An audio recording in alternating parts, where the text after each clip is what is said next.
नमस्कार, सत श्री अकाल दोस्तों, मैं हूं हरभजन सिंह और आप सबका स्वागत है मेरे YouTube चैनल में। और हम इस YouTube चैनल के ज़रिए हमने ये शुरू किया है सफ़रनामा विद भजन।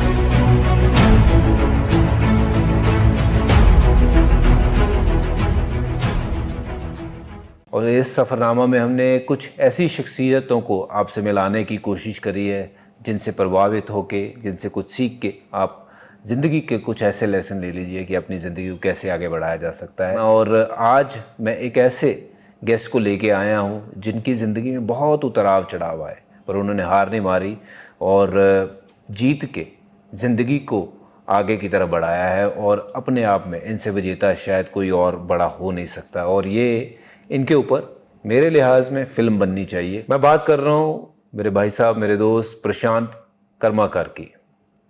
और ये अर्जुना अवॉर्डी हैं और ये पहले और अकेले इंडियन हैं जिन्होंने कॉमनवेल्थ गेम्स में मेडल लेके आए हैं। और ये पहले वर्ल्ड चैम्पियनशिप मेडलिस्ट हैं जिन्होंने ब्रॉन्ज मेडल जीता है। और ये पहले एक ऐसे इंसान हैं जिन्होंने 7 मेडल वर्ल्ड गेम्स में अब तक जीते हैं। ये अपने आप में इंडियन हिस्ट्री में सबसे पहले मैं आप सबका धन्यवाद करना चाहता हूं कि आप हमसे जुड़े हैं। और साथ ही साथ स्वागत करता हूं प्रशांत भाई का। प्रशांत भाई, thank you for coming over. Thank you so much sir. आप हो मुंबई से, कर्माकर जब आपका नाम देखता हूं, बट बंगाल कैसे फिर जुड़ा, कलकत्ता कैसे जुड़ा आपके? नहीं, एक्चुअली मेरा जो प्रोनाउंसिएशन है, करेक्ट प्रोनाउंसिएशन इज कोरमोकार। कोरमोकार। बाहर रहते रहते कोरमोकर को थोड़ा सा स्लिप होके कर्माकर हो गया, हिंदी प्रोनाउंसिएशन और इंग्लिश प्रोनाउंसिएशन के लिए। नहीं, आपको वो नाम में ही वो आ गया कर्माकर कि कर्म कर।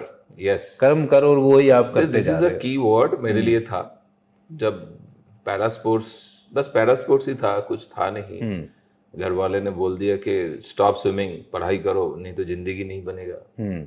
घर में खाने के लिए भी no, we are not giving you food, पढ़ाई करो। अच्छा, ऐसे कंडीशन में घर छोड़ के भाग गया, मैं पुणे भाग ये गया। कब की बात है? जब ये कौन सा ईयर था? 2006 की बात। 2006। कितने वर्ष के थे तब आप? तब मैं 26 ईयर्स। अच्छा, 26 ईयर। यस, मतलब बड़े ही थे आप। हाँ काफी बड़ा था। हाँ, बट बड़ा ही था और कुछ था नहीं। बस पागल था स्पोर्ट्स के लिए कि स्पोर्ट्स करना है। तब घर में जब बोलते थे पढ़ाई करो, मैं बोलता तेंदुलकर को देखो 10th फेल है और वो इतना अच्छा कर रहा है। घर छोड़ के भाग गए कि स्पोर्ट्स करना है। और कहाँ भागे आप घर छोड़ के? एक्चुअली मैं पुणे भाग गया था। अच्छा, तो बस चलिए उसके उसके ऊपर मैं आऊँगा कि आप पूना गए थे, पूना में क्या क्या हुआ। बट सबसे पहले मैं आपसे ये जानना चाहता हूँ कि जो आपको ये स्पोर्ट्स का शौक है, ये कहाँ से लगा? और वाई स्विमिंग? क्रिकेट क्यों नहीं, ये फुटबॉल क्यों नहीं? क्योंकि आप तो बंगाल रहते हैं, वहाँ फुटबॉल बहुत होता नो, आई लाइक फुटबॉल, बहुत पसंद करता हूँ। एक्चुअली क्रिकेट भी खेला हूँ थोड़ा बहुत। गांव के थे, स्विमिंग वगैरह सब कुछ आता था, ऐसे कुछ था ही नहीं जो नहीं आता है। एक कंपटीशन हो रहा था, तो मेरा एक दोस्त था, उसका नाम हम बचपन में उनको कोच ही बोल के बुलाते थे। मैं तालाब का हीरो था। अच्छा। तालाब के मतलब गोताखोरी करते, नीचे जाने के बाद भागते रहते। किसी ने सिखाया था या वो नहीं, ऐसे ही गाँव में सीख गए, बस वो ऐसे ही पकड़ते पकड़ते सीख गए। तो कोई नहीं पकड़ पाता था। वो बोला तेरे को कोई नहीं पकड़ पाता है हमारे गांव में, दूर क्यों नहीं करेगा? मैं बोला नहीं करना। तो जबरदस्ती उसने मेरा नाम डाल दिया, करा के ही छोड़ेगा। वो मार भी खा रहा है मुझसे और कराएगा भी। पार्टिसिपेट किया, सेकंड आया, गांव का हीरो था। प्रेस्टीज खराब हो गया, गांव में ही हुआ कंपटीशन। हाँ, प्रेस्टीज खराब हो फर्स्ट गया। आने वाला अब आज सेकंड आया। तो तब एकदम से अंदर से आया, नहीं इसको हराना है, अब तो हराना है। तो हराना है बोल के स्विमिंग पूल पे अभी प्रैक्टिस के लिए चला गया। तो मुझे पतंग उड़ाना, फुटबॉल खेलना, क्रिकेट खेलना, जैसे जो बच्चे होते हैं ऐसे मुझे भी यही पसंद था। लेकिन उसको हराना है, तो वो जुनून चढ़ हराने के गया चक्कर में स्विमिंग में घुस गया। अच्छा, पर वो स्पोर्ट्समैनशिप है, वो जो वो स्पिरिट होती है स्पोर्ट्समैन की, वो वहीं से आएगी। इसको हराना है और नंबर 1 पे आना है। क्योंकि अगर अब जब तक नंबर गांव का नंबर 1 था ना, तो मुझे हारने का आदत ही नहीं है। स्टिल आई एम 43, अभी भी सीनियर नेशनल में जाता हूँ। लोग डरते हैं कि कर्माकर वो एक मेडल तो उसके लिए है। मतलब मेरा competitor now is 18, 20, 24। Wow, still they are scared. Last national में भी मैंने 2 सिल्वर जीता। अच्छा। तो नेशनल रिकॉर्ड, हालांकि सारे इवेंट्स में, जितने इवेंट्स होते हैं पैरा स्विमिंग में, एक इवेंट छोड़ के, तब मेरे टाइम पे वो इवेंट होता नहीं था, इसीलिए मैंने किया नहीं।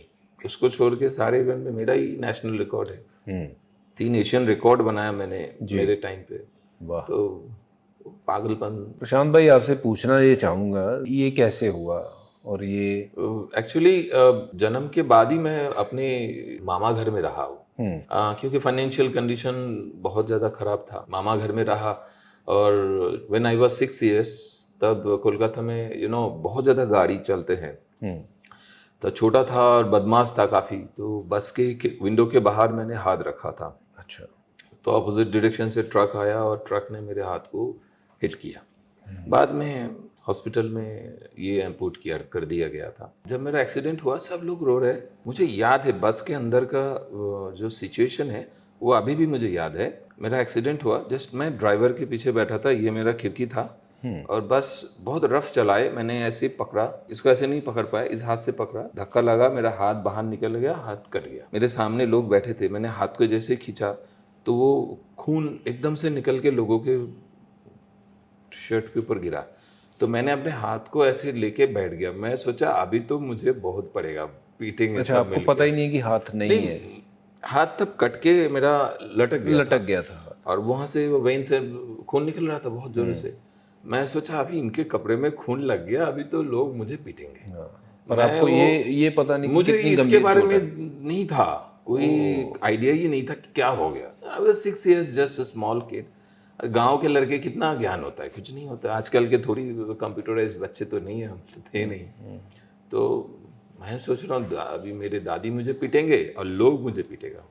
तो मैं चुपचाप बैठा था। धीरे धीरे मेरा हाथ का वेट बढ़ता रहा। जैसे वेट बढ़ रहा है मुझे फील हो रहा है, मुझे लग रहा है बोलना चाहिए। मैंने फिर बोला मेरा हाथ कट गया। बोला हाथ कट गया कैसे? मैंने जैसे ही दोबारा उठाया, दोबारा खून निकला। फिर लोग एकदम चिल्लाने लगे। फिर मेरे दादी को खून देख के बेहोश हो गए और हम उठे, अरे उठो उठो उठो, कुछ नहीं हुआ, उठो। मैं सोच रहा था कट गया, ठीक है ठीक हो जाएगा, इस पे क्या है। बाद में दादी तो बेहोश थी, वो बोल नहीं पा रहे थे कहाँ जाना है। तो मुझे याद था मेरा घर यहाँ पे हॉस्पिटल है। तो मैंने उनको बोला, फिर उन्होंने मुझे रेफ़र किया एम्बुलेंस पे। दादी एम्बुलेंस पे बेड पे सोई हुई थी बेहोश होके कि मुझे सोते हुए आना चाहिए था।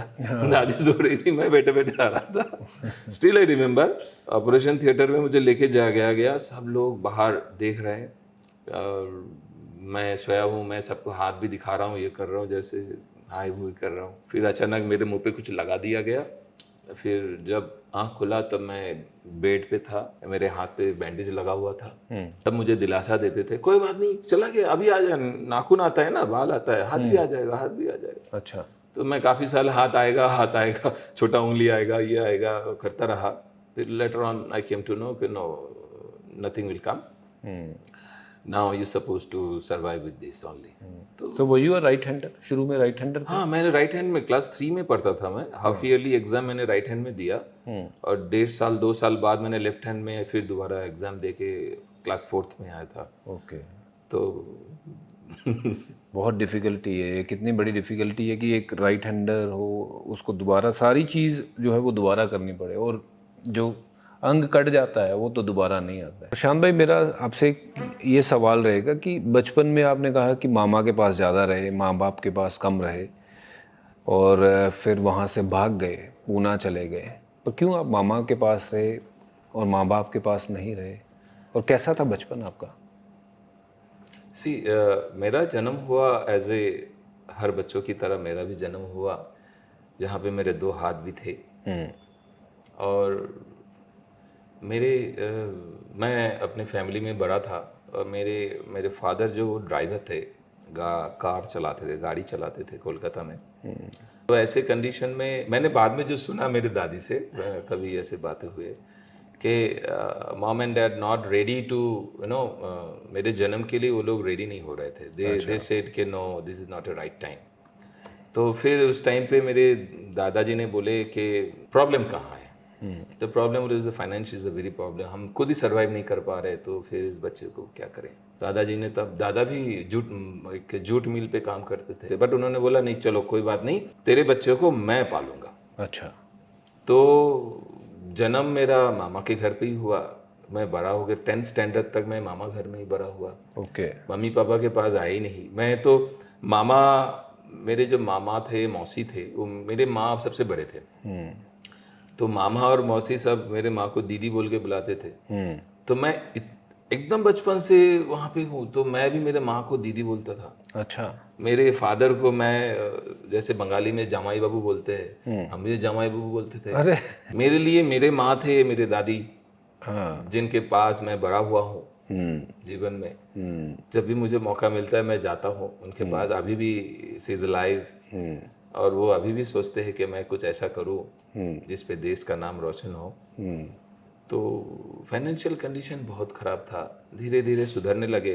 पर जब स्पोर्ट्स करने लगा, स्पोर्ट्स का खर्चा भी है जो कोई बेयर तो करना कभी नहीं उन्होंने ही चाहते नहीं थे। कहा कि यार हमारा बच्चा है, वो अटैचमेंट बच्चे से उनकी एक्चुअली ऐसी नहीं थी उसके 2-3 साल बाद मेरा भाई हुआ, तो फिर भाई के साथ उनका अटैचमेंट बढ़ता रहा। तो बचपन से ही मैं अपने मम्मी पापा से दूर नहीं, दूर तब दूर आपका जन्म इसलिए नहीं हुआ कि फाइनेंशियल हालत जो है वो खराब है इसलिए वो मंजूरी नहीं चीज इस चीज़ को दे रहे थे, बट जब दूसरा भाई हुआ तब फाइनेंशियल हालत ठीक हो गई थी? तब तो मुझे पता नहीं है उनका हुई थी नहीं हुई थी। आप दोनों भाई आपस में बातचीत कैसी है नहीं, आपकी? सभी ठीक था, अभी भी है। मेरे भाई दिल्ली में रहते हैं, एक भाई वो बैंक में है, और एक छोटा भाई जो है वो सिविल इंजीनियर है, वो सऊदी में रहता है अपने फैमिली के साथ। माँ बाप अभी सऊदी में ही है, 6 महीने के लिए सऊदी गए हैं घूमने के लिए। स्विमिंग के बाद भी जो बेसिक फूड खाना चाहिए वो भी प्रॉब्लम था। तो जो होता है एकदम लोअर से लोअर मिडिल क्लास फैमिली में जो होना चाहिए वो सारा चीज़ मेरे साथ ही हुआ। लेटर ऑन जब मैं कोलकाता में आया मम्मी पापा के साथ, तब अटैचमेंट नहीं होता था, क्योंकि मुझे तो दीदी बोलने की आदत है माँ को। अच्छा, वो अटैचमेंट कभी हुई नहीं उनके साथ? बहुत मुश्किल हो गया। मतलब जिसको दीदी बोल रहे हैं उन्हीं को ही फिर माँ बोलना है, तो माँ मुझसे निकलता ही नहीं। दीदी बोलना बंद कर दिया, लेकिन माँ तो मुझसे नहीं आ रहा है। माँ तो दादी को माँ दादी बोलते को हैं। ही आ रहा था। फिर बोलते थे माँ बोल फिर मिलेगा, नहीं तो नहीं मिलेगा। फिर हाँ, मतलब पूरा माँ तो नहीं होता, हो जाता था। लेटर ऑन फिर क्या करे, जीवन कहाँ से कहाँ लेके चले तो गए। पर आपने फिर वो घर क्यों छोड़ दिया, क्यों भागे फिर? हाँ, और एक किस्सा है यहाँ पे छोटा सा। वो है कि जब मैं मामा घर से घर आया, मेरे सारे दोस्त वहाँ पे, यहाँ पे मेरा कोई दोस्त नहीं, भाई भी दोस्त नहीं है, क्योंकि बड़े होने के बाद भाई से इंटरेक्शन बहुत अच्छे से हो रहा है। तो इस कुर्सी पे मुझे बैठ के खाना है, मैं बोला नहीं मुझे बैठना है। मैं चिल्लाने लगे, माँ बोले आई बताओ, मुझे हटा दिया गया। मैं बोला मैं बड़ा हूँ, उसको तो ऐसे करो, नहीं खाऊंगा, मत खा। बस मैं बैठा रहा हूँ, मुझे लग रहा है कि दादी होती तो बोला था आजा बेटा खा ले खा ले। यहाँ पे तो जोड़ी नहीं है, जबरदस्ती। तो जो भी है ऐसे होता रहा। फिर मुझे लगा कि नहीं चलो स्विमिंग के साथ दोबारा दोस्ती करते हैं। फिर दोबारा स्विमिंग के साथ दोस्ती किया। एशियन गेम्स मेडल जीता 2006 में। तब वेस्ट बंगाल में तो सिनारियो अलग था, किसी को गोल्डन क्राउन दिया जा रहा था। Jyotirmoyee Sikdar golden girl in athletics that time. तो लेकिन स्पोर्ट्स मिनिस्टर मेरे एरिया का थे, उन्होंने बोला वेरी गुड, बस हो गया वेरी गुड में ही। तो मैं बोला भाड़ में जाए तुम्हारे वेरी गुड, और घर में बोल दिया कि खाना नहीं मिलेगा, पढ़ाई करो, कुछ नहीं होता। ज्योतिर्मयी को गोल्डन क्राउन दे दिया, मुकुट दिया गया सोने का, और तुम्हें वेरी गुड बोल के छोड़ दिया। वैसे स्पोर्ट्स करने की जरूरत नहीं, पढ़ाई करो यार, पढ़ाई करो। दिमाग में तब स्पोर्ट्स घुसा हुआ है, पढ़ाई कहाँ से घुसेगा। घर छोड़ के भाग गए, जिंदगी कहाँ से कहाँ बदल दी है। 2010 में दिल्ली कॉमनवेल्थ गेम्स जब हो रहा है, मेरे मम्मी पापा पहली बार स्विमिंग पूल देखे। अच्छा। वो दिखने में कैसा होता है, अरे उनको पता ही नहीं था कि ऐसा स्विमिंग पूल होता है। इमेजिन कर सकते हैं आप। आजकल के मम्मी डैडी पहले रेकी कर लेते, कौन कोच है, कौन सा स्विमिंग पूल है, पानी हाइजीन है, बाथरूम ऐसा है, उसके बाद बच्चे को भेजते हैं। और मेरे मम्मी पापा पहली बार व्हेन आई वाज 30 इयर्स, 30 साल की उम्र में मेरे मम्मी पापा स्विमिंग पूल देखा। बोला अरे ये लोग तो इतने लंबे लंबे, इनके साथ कैसे लड़ाई लड़ेगा। मैं बोला इतने साल से लड़ रहा हूँ इनके साथ लड़ाई। ये कुछ मेरी भी स्टोरी से मिलता जुलता ही है। मेरे भी फादर साहब ने मुझे ग्राउंड तक तो छोड़ दिया था, उसके बाद उन्होंने बस कोच के हवाले छोड़ दिया था कि भाई ये तेरी जिम्मेदारी है, अब तू इसको बना, जो करना है कर। और उन्होंने भी, जब मैं इंटरनेशनल क्रिकेट खेल गया, मेरी मदर को तब पता चला जाके कि ये काम करता है, ये कि ये काम करता है, जो ये सफ़ेद वर्दी पहन के जाता था वो इस काम में आती है, वो क्रिकेट खेलने के काम आती है। जब टीवी पे देखा तो यकीन हुआ कि अच्छा यार ये काम करता था, ये इसके लिए निकल जाता था साइकिल उठा के। तो हम भी उसी बैकग्राउंड से आते हैं कि जहाँ पे चीज़ें नहीं थी हमारे लिए, पर हमने अपना जरिया बनाया कि यस, जैसे भी करके ज़िंदगी को आगे बढ़ाना है। और बना लेना है। रास्ता बंद है तो क्या हुआ, तोड़ देंगे रास्ता। बिल्कुल। एक छोटा सा ढाबा चलाते थे हम लोग। ढाबा मतलब मेरे मम्मी शाम को चले जाते थे, मैं सुबह स्विमिंग करके ढाबा का सामान खरीद के लेके आता था। मैं क्यों लेके आता था, इसके पीछे कारण है। कारण ये था क्योंकि being a disabled person West Bengal में बस का किराया फ्री था। अगर मैं वो सारा सामान लेके आऊँगा तो बस का किराया देना नहीं पड़ेगा, किराया सेव हो जाएगा, और कोई और जाएगा तो किराया जाएगा। तो मेरे लिए बहुत टफ था। सुबह 2-3 घंटा ट्रेनिंग करके अभी हाथ पे पकड़ लीजिए 25, 30, 40 किलो सामान लेके, पीठ पे स्विमिंग का बैग, हाथ पे 40 किलो बैग जिसपे सारा सामान है। अभी बस पे मुझे चढ़ना है, मेरे राइट हैंड पे ग्रिप नहीं है, बस चलते रहेगा, सामान देखेगा, डिसेबल्ड बंदा देखेगा, बास पहले ही भाग जाएगा, इससे तो पैसे नहीं ले सकते, गाड़ी मत रोको। अच्छा। उनका माइंडसेट ऐसा था। और मुझे पता है कि वो गाड़ी नहीं रोकेगा, इस जगह पे वो स्लो होगा, मैं उसी चलते हुए गाड़ी में उठना है उतना किलो सामान लेके। तो कैसे चढ़ते थे? कम, हम तो किसी से कम नहीं है, दादा है, लड़ जाएंगे। वाह, बहुत खूब, बहुत बढ़िया। मैं वो पूना आपको वापस लेके जाना चाहता हूँ। आप आपने ट्रेन पकड़ी और आप चले गए हाँ, मैं ट्रेन पूना पकड़ा, चले गए, चला गया और पुणे, फिर कहाँ जाऊँगा। स्टेशन पे रुके, स्टेशन पे सोए बहुत दिन। क्योंकि पैसे नहीं थे, मैं तो घर से उठ के भाग गया था, पैसे कहाँ हैं। और तब तक तो घर में जब थे तब तो ये कोई ऐसी ट्रेन खड़ी थी उसमें चढ़ गए, ये ऐसे ही था या नहीं, ऐसी बात नहीं था। पूना जाना है? मुझे पता लगा कि पुणे में स्विमिंग होता है, ये होता है, वो होता है, मतलब चलो वहीं पे चलते हैं। अच्छा। घर वालों को पता नहीं, कुछ पता नहीं, मैं पहुंच गया पूना। अभी वहां जाने के बाद कहाँ जाऊंगा पता नहीं, क्योंकि उस टाइम फोन नहीं है। तो फिर क्या किया वहाँ पे जब पहुंचे तो? क्या करूंगा पता नहीं। घूमते घूमते घूमते जब भूख लगने लगा धीरे धीरे, तब पता लगा शाम होने लगा, कहाँ रहूंगा, किसको फ़ोन करूंगा, कोई नंबर नहीं, कुछ नहीं। तो मजबूरी में स्टेशन पे सोता रहा। अच्छा। 1 नंबर प्लेटफॉर्म पे सोता था, पुलिस वाला आके डंडा मारता था, रात भग भग भग भग भगा दिया। तब क्या बोलता था पता नहीं, तब तो मराठी समझ में भी नहीं आता था। 1 नंबर से भगा दिया, 6 नंबर पे चले गए। 6 नंबर से भगा दिया, 2 नंबर पे चले गए। तो कुछ दिन भगाना, ऐसे भागा भागी चलते चलते फिर उनको भी समझ में आ गया, भाई ये तो ऐसा है। और ये तो ऐसे इंग्लिश है। कितनी देर तक आपने वहाँ पे, कितनी रातें गुजारी होंगी वहाँ पे ऐसे? करीब 3-4 महीना। 3-4 महीना। और खाना पीना? मैनेज हो जाता किसी भी तरह समाओ। ऐसा भी है कि मैंने पूरा दिन कुछ नहीं खाया, शाम को बड़ा पाव खाया और तुरंत पानी पिया। और वो कहते हैं बड़ा पाव ऑयल खाने के बाद पानी पीने से एकदम से आपका गैस वैस हो जाता है, पेट फूल गया, तो पेट आपका फूल गया है तो आपको भूख नहीं लगेगा, पूरा रात आप स्ट्रगल कर रहे हो क्योंकि आपका गैस हो चुका है। और मेरे लिए वो गैस सही था, क्योंकि पैसे नहीं है, खाऊंगा क्या, पेट भरा हुआ है तो खाने की जरूरत नहीं है।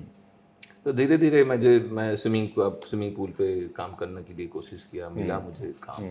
कहाँ मिला काम आपको पहली बार? पुणे वहाँ पे पूना में? हाँ। क्या जगह थी ये पूना की? महानगर पालिका, यहाँ पे एक छोटा सा स्विमिंग पूल था, वहाँ पे उन्होंने बोला था मुझे 3000 रुपीज़ देंगे महीने का।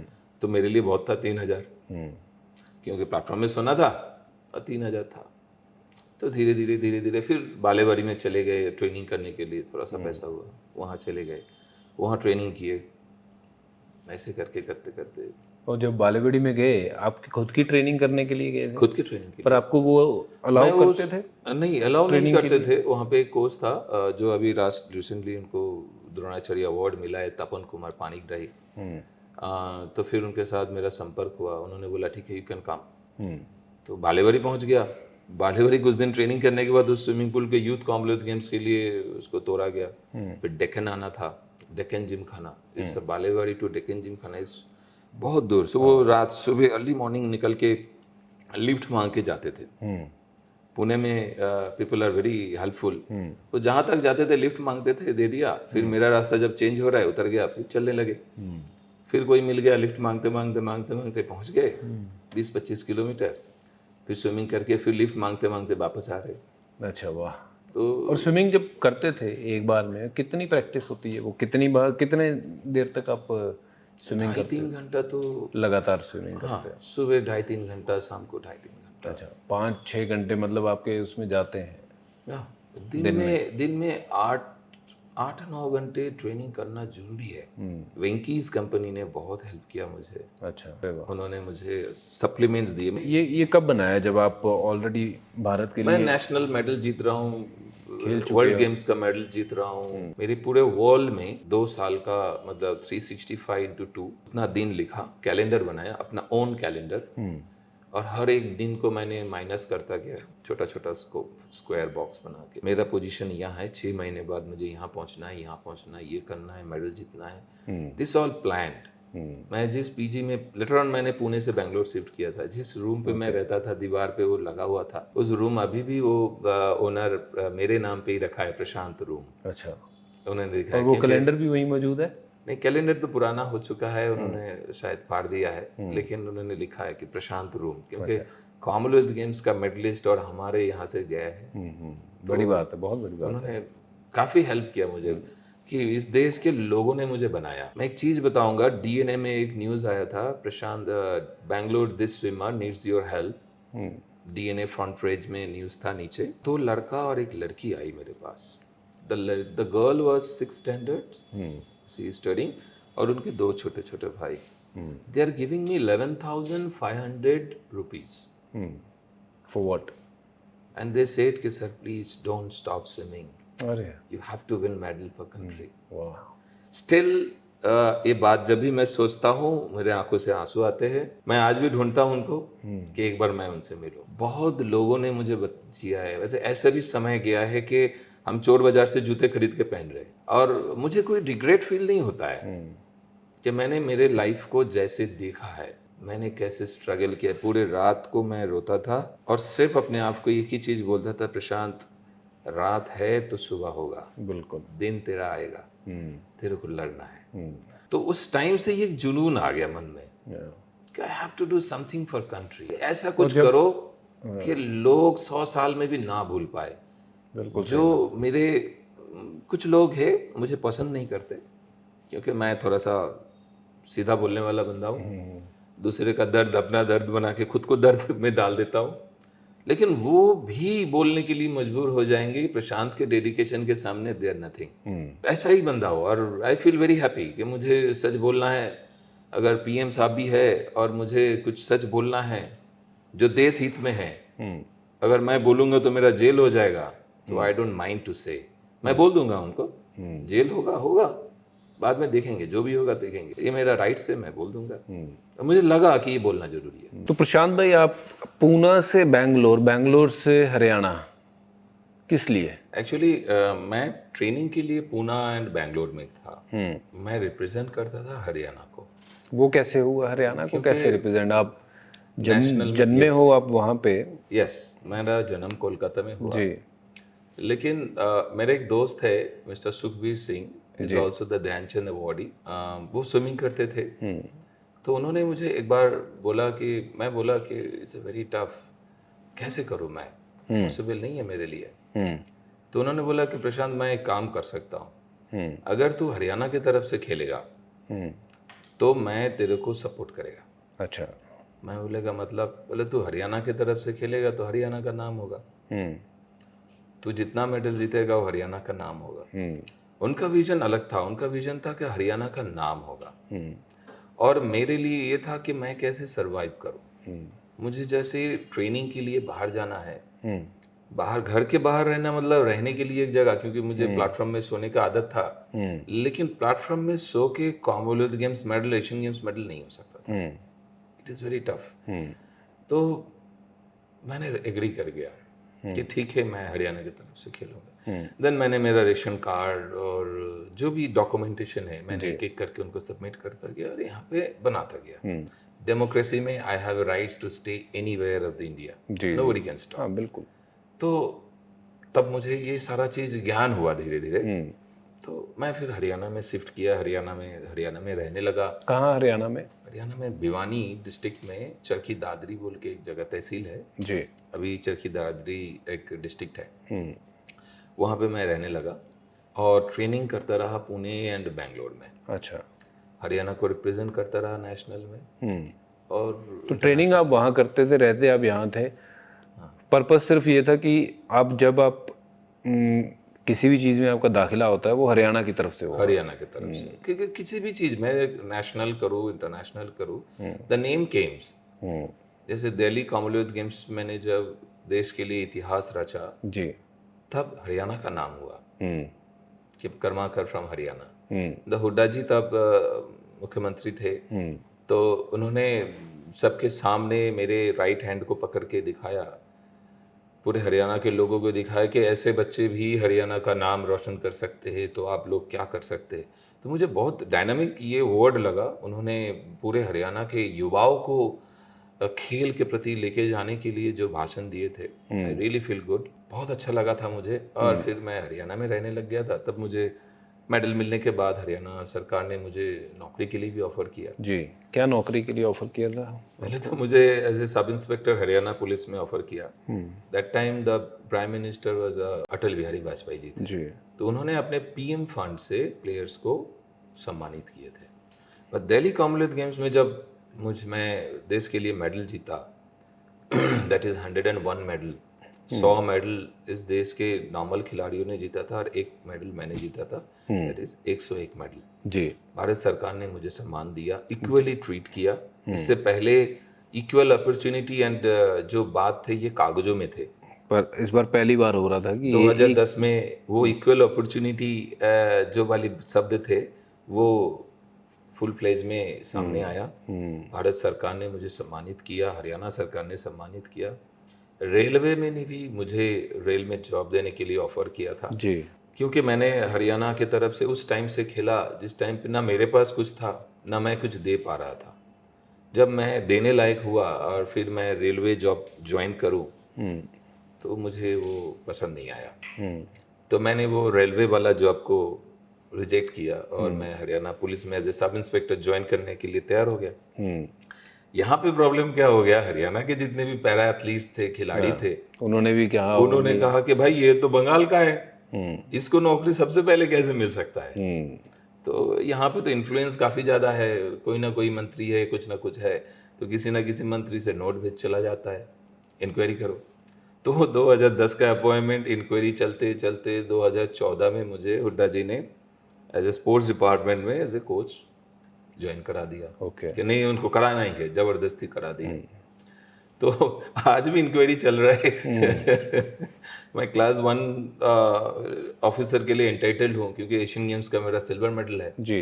बट इंक्वायरी चल रहा है। अभी भी मैं जूनियर कोच में हूँ। पर ये मेरी बात समझ में नहीं आती, आप हरियाणा से हो या पंजाब से हो या बंगाल से हो, कहीं से भी हो तो भारतीय हो ना। नहीं, ये थॉट ही नहीं है ना, और इनका माइंड सेटअप डिफरेंट है। They don't want to change their mind setup. Rule में चलने का नहीं है, अपना रूल है। देखिए, रूल सबसे पहले होना चाहिए कि पहले आप भारतीय हो। यस। और ठीक है, आपका जन्म हुआ बंगाल में हुआ, आपके पीछे कर लगता है जो कि मुंबई कर के पीछे लगता मुंबई है, का एक पर टच है। आपने हरियाणा को रिप्रेजेंट किया, पर नाम किसका हुआ? देश का नाम हुआ ना। जब आप कॉमनवेल्थ गेम में जाते हो या फिर आप ओलंपिक में जाते हो, वहाँ कहीं ये नहीं लिखा जाता कि उत्तर प्रदेश, वहाँ भारत का झंडा आपके नाम के साथ जुड़ता है। यस। तो ये हमारे लोगों की जब तक सोच जो है वो चेंज नहीं होगी तो क्या कह it is tough, it is very tough. जब मैंने मेडल जीता, देश का पताका झंडा ऊपर जाता है, नेशनल एंथम बजता है, वो जो फीलिंग है, वो फीलिंग ये बोल के बयान नहीं कर सकते। वो झंडा ऊपर जा रहा है कि भाई मैंने आज कुछ किया है, फकर से सीना चौड़ा हो जाता है कि मैंने देश के लिए कुछ किया, मुझे जन्म मिला है इस देश में, I did something for country. जी। पैरालंपिक कमेटी ऑफ इंडिया ने मुझे सस्पेंड कर दिया 3 साल के। किस लिए? उनका बहुत फनी सा एलिगेशन था कि ड्यूरिंग स्विमिंग कंपटीशन आप और आपके लोगों ने वीडियो रिकॉर्डिंग किया। और मजेदार किस्सा क्या पता है, पकड़ लीजिए, अनामिका गौराई स्विमिंग कर रही है, उसके फादर वीडियो रिकॉर्डिंग कर रहे हैं, नॉट कर्माकर। और जहां पे वीडियो रिकॉर्डिंग हो रहा है वहां पे मीडिया खड़े हैं, पूरे राजस्थान में दिखाया जा रहा है। और वो भी रिकॉर्डिंग ही कर रहे हैं, वो भी रिकॉर्डिंग कर वो लाइव दिखा रहे हैं, वो लाइव दिखा रहे हैं, ये रिकॉर्डिंग कर रहे हैं अपने लिए। वाह। उसके फादर रिकॉर्डिंग कर रहे ड्यूरिंग स्विमिंग कंपटीशन, जहां पे 400 के करीब स्विमर्स है, पकड़ लीजिए अनदर 400 सपोर्टिंग स्टाफ है, मीडिया है, राजस्थान में दिखाया जा रहा है। यूट्यूब में स्विमिंग वीडियो दिखाने से कितने वीडियोस आते हैं, ऑफिशियल वीडियो। उन्होंने उसी को एजेंडा बना के मेरे अगेंस्ट एलिगेशन लाके कमेटी बना के मुझे 3 साल के लिए सस्पेंड कर दिया। मैं उसको लेके दिल्ली हाई कोर्ट पे उसको चैलेंज किया हूँ। अब एक चीज सोचिए, कंपटीशन में competition motive is different, training motive is different. Training में आप as a Harbhajan Singh bowler 6 ball में 6 मिडिल वाले विकेट को उखाड़ सकते हैं। लेकिन कंपटीशन फेज में जब आपके पास 5 बॉल है या 7 रन बनाने हैं, तब जगह नहीं मिलता है कहाँ बॉल डाले। बिल्कुल, प्रेशर बहुत होता है ना। तब तो बॉलिंग नहीं है, तब दिमाग के साथ दिमाग की लड़ाई है। बिल्कुल, प्रेशर में सही निर्णय लेना बहुत मुश्किल। वो अपने आप को चैंपियन बना लेता है। वो प्रेशर में ज्यादा स्किल वाला खराब निर्णय लेके अपने आप को वो सेकंड थर्ड पर करवा लेता है। ये तो कई बार हुआ है हमारे सामने, हमने जिया है ये। पूरा जीवन जो है वो इसमें निकला है। फर्क सिर्फ इतना ही, आपकी सोच उस वक्त क्या है। दुख की बात यह है कि पैरालंपिक कमेटी ऑफ इंडिया के बायलॉज में कहीं भी सस्पेंड करने का प्रावधान नहीं है। तो फिर कैसे कर दिया ये? जबरदस्ती कर दिया ये। क्या बोलूं। तो अभी आपका वो जो केस आपने लगाया है हाई कोर्ट में चल रहा है। अभी हाई कोर्ट में, दिल्ली हाई कोर्ट में केस लड़ने के हर एक हियरिंग का 1 लाख रुपए फीस है कोर्ट लॉयर का। वो फीस हमें पे करना है। भारत सरकार को मैंने लिखा था कि आप देखिए पैरालंपिक कमेटी ऑफ इंडिया के बायलॉज में सस्पेंशन का प्रोविजन है और वो भी ऑन व्हाट ग्राउंड्स? क्योंकि एक वीडियो आप बना रहे हो जो कि वो तो लीगल है कि बच्चे को दिखाएंगे कि भाई तेरा हाथ इस तरफ जा रहा है या ये आपका हाथ इस तरफ चलना चाहिए। बात क्या है ना, हमारे इंडिया में लोग भगवत गीता बोलते हैं मुंह से, लेकिन भगवत गीता बोलने के जो शब्द यूज करते हैं वो काम नहीं करते। हमें स्पोर्ट्स साइंस में पढ़ाया जाता है कि कोई किसी भी प्रोजेक्टाइल को अगर 45 डिग्री एंगल पे हम उसको रिलीज करते हैं तो बेस्ट मिलेगा, लेकिन हम 45 डिग्री में करेंगे ही नहीं। मालिंगा का कोई रूल ही नहीं है कैसे बॉलिंग करता है। आप कितना भी रूल करो उसके पास कोई रूल ही नहीं है, लेकिन सक्सेस है। तो यहाँ पे भी ऐसे है, हमें जब तक उसको रिकॉर्डिंग नहीं करेंगे तब तक पता नहीं लगेगा कि बच्चा क्या कर रहा है। बिल्कुल नहीं। आजकल तो देखिए ये technology is for what everyone, every sport they are using technology to get better. क्योंकि जो आप मुझे कई बार बात बताते हो, मेरा भी उसी तरीके का थोड़ा सा ये रहा था कि जब छोटे थे तो कोच साहब ने जो बता दिया वही ठीक है। बट वो बिलीफ तब आता है जब अपने आप को टीवी पे मैंने देखना शुरू किया। मुझे लगा कि यार मेरे को अभी बहुत ज़रूरत है काम करने की, अभी बहुत रॉ हूँ मैं। जब मैंने अपना खुद का पहले टेस्ट मैच का फुटेज देखा तो मुझे लगा बहुत ज़्यादा काम बाकी है। हालांकि सब कहते थे बहुत अच्छा है, बहुत अच्छा है, पर जब वीडियो देखते हो तभी वो बिलीफ आता है कि नहीं यार ये भी बेटर हो सकता है, ये पोजीशन और बेटर होगी तो बॉल और अच्छा चलेगा। वही तो आप भी करना चाह रहे थे कि बच्चे को दिखाना है। मेन प्रॉब्लम क्या है पता है, एक्सीलेंट लोगों को लोग पसंद नहीं करते। आई एम द एथलीट जिन्होंने देश के लिए 46 इंटरनेशनल मेडल जीता हूँ। मेरे पीछे कोई गॉडफादर नहीं था, मैं अपने जीवन को खुद लड़के यहाँ पे आया हूँ। 2005 नेशनल चैंपियनशिप में 5 गोल्ड जीता हूँ। 2006 कॉमनवेल्थ गेम से मेरा नाम आउट कर दिया गया। वो किस लिए? क्योंकि ज़्यादा जीत लिए थे? ज़्यादा जीत लिया था। एक बंदा, मैं नाम बोल सकता हूँ, उत्तराखंड का है, बंदे ने मुझे बोला प्रशांत एक मेडल मिल जाएगा तो नौकरी लग जाएगा। मैं बोला देख मैं कितना भी स्लो करूँ मैं फर्स्ट आ जाऊँगा। थर्ड के लिए प्लान करते एक बंदा को ड्रॉप कर दिया और बोला तू अगर इतना टाइम करेगा तो होगा। मैं ख़त्म करके खड़े होकर बोला यस तू थर्ड आ गया, यस। वो बंदा जा रहा है कॉमनवेल्थ गेम्स खेलने के लिए, ऑन रिकॉर्ड है 2006 कॉमनवेल्थ गेम्स, और फर्स्ट पोजीशन वाला नहीं गया। मैं नहीं गया, मैं इंडिया में बैठा हूँ। वाह, ये रिकॉर्ड है। 2005 नेशनल चैंपियनशिप का रिकॉर्ड पीसीआई के। और ये कौन सिलेक्ट करता है आपके? ये क्या कमेटी होती है जो पैरालंपिक कमेटी ऑफ इंडिया। और दुख की बात और वो सिलेक्ट करते हैं। दुख की बात क्या है पता है, आज के दिन में पैरालंपिक कमेटी ऑफ इंडिया में ऐसे लोग हैं जो अर्जुन अवार्डी, पद्मश्री, खेल रत्न, क्या पता कुछ दिन बाद पद्म विभूषण भी मिले उनको। बड़े बड़े अवार्ड्स, बहुत अवार्डीज हैं उनके पास बहुत। लेकिन दुख की बात यह है कि उनके बैकबोन नहीं है, सच को सच नहीं बोल सकता क्योंकि कुर्सी के लिए। मैं तो ऑन रिकॉर्ड बात कर रहा हूँ, मेरे खिलाफ एक्शन ले ले। 2005 का नेशनल चैंपियनशिप में कर्माकर कितने मेडल जीते, 2006 कॉमनवेल्थ गेम्स में जिस बंदे को भेजा गया उसका क्या परफॉर्मेंस था, ऑन रिकॉर्ड है। 2006 एशियन गेम्स कर्माकर का नाम नहीं है, कर्माकर इंडियन स्विमिंग टीम का कप्तान है। वाह। और भारत सरकार ने कर्माकर का नाम ही नहीं रखा। रातों रात किसी भी तरह भीख मांग के पैसे देके एशियन गेम्स गए, जिनको भारत सरकार ने भेजा उनको मेडल नहीं आया। कर्माकर ब्रॉन्ज मेडल लेके आया देश के लिए, भीख मांग के गया था। और क्या मलाल है आपके मन में उस चीज़ को लेके कि अगर मैं जाता तो वो आपका बेस्ट चांस होता गोल्ड मेडल लेके आते? मेडल जीतने का चांसेस 100% है, जिसके लिए 2010 मैंने 4 साल इन लोगों को जवाब देने के लिए ट्रेनिंग किया है। अपना घर छोड़ के, प्लेटफॉर्म में सो के, सब कुछ करके भूखा पेट सोया हूँ काफ़ी दिन, बीमार हो गया था। मुझे पता है, मैं डेक्कन जिम खाना से महालुंगी आ रहा हूँ, बस पे खड़े होने की ताकत नहीं है, मैं फ्लोर पे ही बैठ गया। घर आया, मेरे पास पैरासीटामोल खरीदने का पैसा नहीं है। अच्छा। एक बंदा मेरे साथ रहता था, वो आँख में दरवाजा लाइट ऑफ कर दिया कि वो आके ना पूछे। मैंने कुछ खाना भी नहीं खाया, दवाई भी नहीं है, पैसे भी नहीं है, क्या होगा। मैं सोच रहा था और भगवान को गाली दे रहा था कि तू क्यों कर रहा है मेरे साथ ऐसा। इतने लोगों का बटवाक हो जाता है, कहीं रास्ते में मिल जाता, कुछ पैसे मिल जाते, मुझे डॉक्टर दिखा लेता। बहुत सारा चीज़ दिमाग में आ रहा था। तो बंदे ने मुझे बोला कि सो गया, मैं जवाब नहीं दिया। बोला मुझे पता है तू सोया नहीं, दरवाज़ा खोल, अभी दोनों खाना खाएंगे। तो जब कुछ देर बाद मैं गया, खाना खाया, तो उन्होंने मुझे टच किया, बोले बुखार है, ये ले 1000 रुपये कल डॉक्टर दिखाना। तो ये दिन मैं नहीं भूल सकता। इन लोगों ने मुझे कैसे बनाए हैं। मैंने ट्रेनिंग किया, स्पोर्ट्स अथॉरिटी ऑफ इंडिया ने मुझे मेरी ट्रेनिंग के लिए 1 पैसा नहीं खर्च किया। मैंने भीख मांग के, लोगों ने मुझे भीख दे के इस जगह पे खड़ा किया है। लेकिन मुझे खूब प्राउड फील होता है कि मैं लड़के इस जगह पे खड़ा हूँ, अपने दम पे पहुंचे, अपने दम पे खड़ा हूँ, मुझे किसी की जरूरत नहीं है। आज रियो में एक इंसिडेंट बताता हूँ जी। भारत सरकार ने पैरालंपिक कमेटी ऑफ इंडिया को उनके गलत कामों के लिए सस्पेंड कर दिया। इंटरनेशनल फेडरेशन ने सस्पेंड कर दिया। 2015 वर्ल्ड चैंपियनशिप में टीम जाना है, तो भारत सरकार ने एक कमेटी बनाने की कोशिश की। तो मैं से इंडिया का पहला पैरालंपिक स्विमिंग का अर्जुन अवार्डी हूँ। तो उन्होंने मुझे बोला कि मिस्टर कर्माकर, आपको इंडियन पैरालंपिक स्विमिंग को चलाना है, अभी ओलंपिक ईयर है।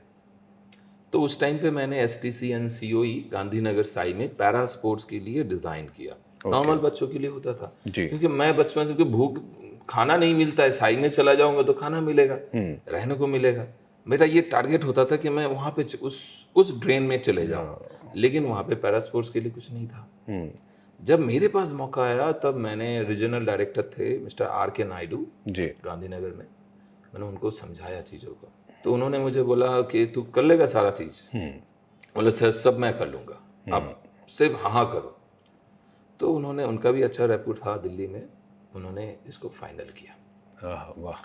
मैंने पैरा स्पोर्ट्स के लिए STCNCOE चालू करवाया। आज बच्चे वहाँ पे करते हैं, और बच्चों को वही सुविधाएं मिलती थी जो नॉर्मल बच्चों को मिलती है, एकदम इक्वली सुविधा। वो सेम कमरा मिलना या फिर वो खाना, डाइट सेम। 2000 रुपये का रूम, 650 रुपये का खाना, एक ही साथ। पैरा स्पोर्ट्स वाले भी जिस रूम पे है, नेक्स्ट रूम पे नॉर्मल बच्चे भी, इंडिया कैंपर्स भी उसी रूम पे।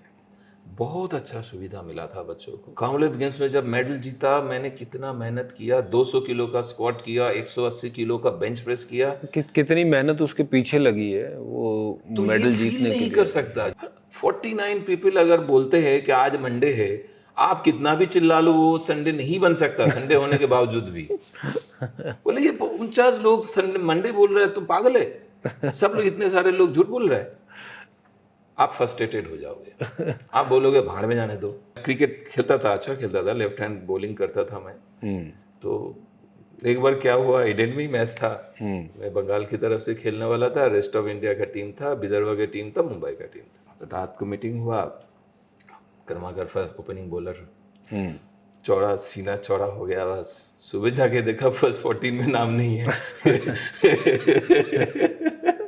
तो उस दिन के बाद कभी क्रिकेट ग्राउंड पे नहीं गया। मेरी सॉरी, मैं क्रिकेट देखना ही बंद कर दिया कि देखना ही नहीं है क्रिकेट। बट ये नहीं कि मैं, किसी इंटरव्यू में मुझे पूछा था, प्रशांत आप किसको पसंद करते हो, दादा को या सचिन को। मैं बोला मैं पहले तो दादा को ही पसंद करूंगा। तो चलिए, ये तो खैर आपके जीवन की जो आपने गाथाएं या बातें हमें बताई हैं कि ये मुश्किलों का सामना ये हर दौर में आपको मिला है, चाहे वो बचपन से लेके आपने जब तक मेडल जीते और आगे भी। अभी भी मिल रहा है। हाँ, ये बट मैं अपने आप को कैसे मोटिवेट करता हूँ पता है? मुझे मोटिवेट करने की जरूरत नहीं पड़ता है, क्योंकि मुझे मेरा टारगेट फिक्स है कि मुझे 2032 तक देश को एक पैरालंपिक मेडल देना है। बहुत बढ़िया सोचा है। नहीं तो फिर उसके लिए आप क्या करोगे? आपका जो 32 में आपका मेडल लाने की जो सोच है। एक्चुअली मैंने इसके लिए पहले ही प्लान किया था।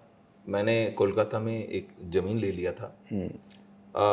कॉमनवेल्थ गेम्स मेडल मिलने के बाद, एशियन गेम्स मेडल मिलने के बाद मैंने पैसे को एक ज़मीन खरीदा। मैंने सोचा था एक स्पोर्ट्स हब बनाना है। मैक्सिमम बच्चे जहाँ पे आएंगे, आने के बाद ही मुझे छांटने का मौका मिलेगा। अदरवाइज एक दो बच्चों को लेके नहीं हो सकता। आपके पास सिर्फ जमीन है, परमिशन वगैरह हो गए आपके? नहीं, वहाँ पे परमिशन की जमीन जरूरत नहीं है, क्योंकि मैंने सिटी के अंदर जमीन नहीं लिया। मुझे सिटी में काम करना नहीं था, क्योंकि रॉ टैलेंट गांव से आते हैं, इसके पास भूख है। आप भी तो कह रहे हो ना, कि तालाब से सीखे हो। मैं वहीं से ही आया हूँ। मैं अपने पास्ट को नहीं भूल सकता, इसीलिए मैंने विलेज में लिया है जमीन, कि वहाँ के बच्चों को हुई। कितना खर्चा आ जाता है अमरकर जी, अगर मैं आपसे पूछ सकूं तो, कि एक स्विमिंग पूल उस लेवल का बनाने के लिए नहीं, जहाँ उस लेवल का नहीं सुविधाएं चाहिए मिले? मुझे। मिनिमम से मिनिमम एक्सपेंसेस चाहिए, फंड चाहिए। बट वो कितने एक होते हैं? 25 मीटर बाई 25 मीटर का स्विमिंग पूल चाहिए। एक 25 मीटर बाई 15 मीटर का बेबी पूल चाहिए, जिस पे मैं सर्दियों में ट्रेनिंग करा पाऊँ, जिस पे मैं गर्म पानी का फैसिलिटी करूँ, सो दैट कम पानी गर्म करना पड़े, खर्चा कम हो।